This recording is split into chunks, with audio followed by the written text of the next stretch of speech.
திருச்சி அரசு தலைமை மருத்துவமனையில் 68 வயது பெண்ணின் கால் விரலை எலிகள் கடித்து குதறியதாக வரும் செய்தியால் அதிர்ச்சி என்று இபிஎஸ் தெரிவித்திருக்கிறார்.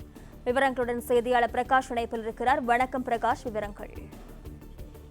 திருச்சி அரசு தலைமை மருத்துவமனையில சிகிச்சை பெற்று வந்த 68 வயது பெண்மணியான தமிழ்கொடி என்பவருடைய கால் விரல்களை எலி கடித்ததாக வந்திருக்கக்கூடிய செய்தி அதிர்ச்சி அளிப்பதாக அதிமுக பொதுச் செயலாளர் எடப்பாடி பழனிசாமி தெரிவித்திருக்கிறார். இது குறித்து எக்ஸ் வலைதளத்தில் பதிவிட்டிருக்கக்கூடிய அவர், தமிழகத்தின் அரசு மருத்துவமனைகளை இன்றைய ஆட்சி எப்படி வைத்திருக்கிறது என்பதற்கு இந்த செய்தியே சாட்சி என பதிவிட்டிருக்கிறார்.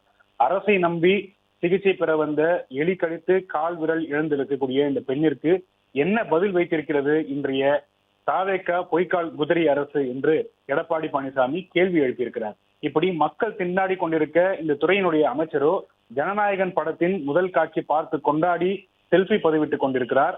அவர் மட்டுமல்ல, இன்றைய தினம் முதலமைச்சர் முதல் அமைச்சர்கள் வரை அனைவருமே படம் பார்க்க லீவு போட்டிருப்பதாக வேறு செய்திகள் வருகின்றன. நாடும் நாட்டு மக்களும் எக்கேடாய் போனால் என்ன என்று பிளாஸ்ட் என்று கொண்டாட்டத்தில் திளைக்கும் புதிய நீரோ அரசுக்கு கடும் கண்டனம் தெரிவிப்பதாக எடப்பாடி பழனிசாமி தெரிவித்திருக்கிறார். உடனடியாக பாதிக்கப்பட்ட பெண்ணிற்கு உரிய மருத்துவ சிகிச்சை அளிப்பதுடன் அவருக்கான இழப்பீடும் வழங்க வேண்டும் என்று அரசை எடப்பாடி பழனிசாமி வலியுறுத்தி இருக்கிறார்.